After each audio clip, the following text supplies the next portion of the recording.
कक्षा 9 के विज्ञान की ऑनलाइन क्लास में आप सभी का हम एक बार पुनः स्वागत करते हैं। हम अपने पाठ्यक्रम का 14वां अध्याय पढ़ रहे हैं। इस पूरे अध्याय का अध्ययन हम कर चुके हैं। आज इस अध्याय का हम रिवीजन करेंगे प्राकृतिक संपदा का, कि इस अध्याय में कौन कौन सी चीज़ें हमने मुख्य रूप से सीखी हैं या पढ़ी हैं। पृथ्वी पर जो जीवन है वह मृदा, वायु, जल और सूर्य से प्राप्त ऊर्जा जैसी संपदाओं पर निर्भर करता है। अगर यह संपदाएं हमें उपलब्ध ना हो तो पृथ्वी पर जीवन संभव नहीं है। इस तथ्य को हमने इस अध्याय में सीखा। दूसरी चीज़ जो महत्वपूर्ण है वह यह है कि स्थल और जलाशयों के ऊपर विषम रूप में जब वायु गर्म होती है तो उसके कारण पवनें उत्पन्न होती हैं। मतलब जल और स्थल के असमान रूप से गर्म और ठंडे होने के कारण पवनें प्रवाहित होती हैं। इन पवनों के कारण ही वर्षा होती है, जलवाष्प बनती है और यह वर्षा भी बहुत ही महत्वपूर्ण रोल अदा करती है जीवों के या जैविक विविधता के विकास में। अगला टॉपिक हमने पढ़ा कि जलाशयों से होने वाला जो जल का वाष्पीकरण है, उस जल के वाष्पीकरण का जब संघनन होता है तो हमें वर्षा की बूंदें प्राप्त होती हैं, वर्षा प्राप्त होती है।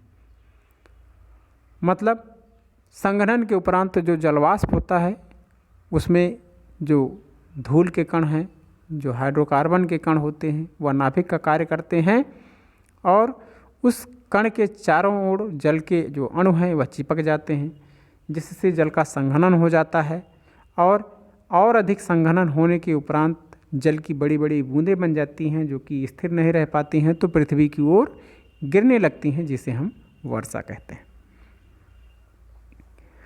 इसके बाद हमने पढ़ा कि किसी क्षेत्र में पहले से विद्यमान वायु के रूप में होने वाली वर्षा का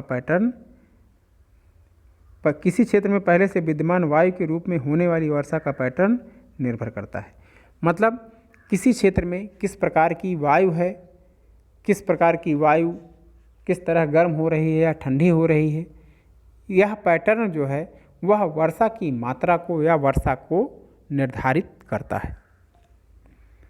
इसके बाद हमने देखा कि विभिन्न प्रकार के जो पोषक तत्व हैं वह चक्रीय रूप से पुनः उपयोग किए जाते हैं, जिसके कारण जैवमंडल के विभिन्न घटकों में एक निश्चित संतुलन बना रहता है।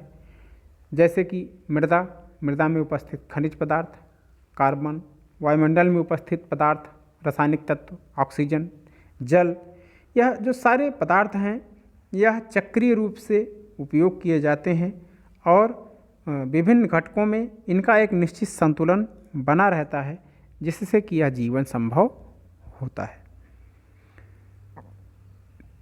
वायु, जल तथा मृदा का जो प्रदूषण है उससे जीवन की गुणवत्ता और इस पृथ्वी पर उपस्थित जो जैव विविधता है उसको हानि पहुंचती है। और इस तरह हम देखते हैं कि विभिन्न प्रकार की कैसे जल की गुणवत्ता बिगड़ती है, कैसे वायु की गुणवत्ता खराब होती है, मृदा को कैसे प्रदूषित होने से हम बचा सकते हैं, यह सारे तथ्य हमने पढ़े। और हमने यह भी सीखा कि हमें अपनी प्राकृतिक संपदाओं को संरक्षित रखने की आवश्यकता है और उन्हें संपोषणीय रूप में उपयोग करने की आवश्यकता है। तो यह सारी बातें हम इस अध्याय में हमने सीखी हैं और विभिन्न प्रकार की जो प्राकृतिक संपदाएं हैं उसके बारे में हमने पढ़ा है। यह अध्याय पूरा हो चुका है। आपको प्राकृतिक संपदा किसे कहते हैं, जल, वायु और मिट्टी, तीन चीज़ें होती हैं। सबसे महत्वपूर्ण होती है वायु। वायु का संगठन कार्बन, नाइट्रोजन और ऑक्सीजन कुछ तथा कुछ अन्य गैसें मिलकर करती हैं और जब यह वायु असंगठित रूप में होती है तभी जीवन की उत्पत्ति होती है। तो यह सारी चीज़ें इस अध्याय में पढ़ी गई हैं।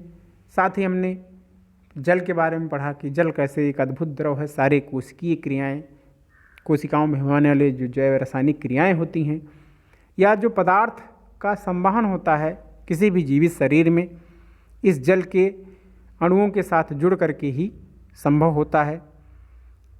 तो जल भी एक महत्वपूर्ण प्राकृतिक संपदा है हमारे लिए।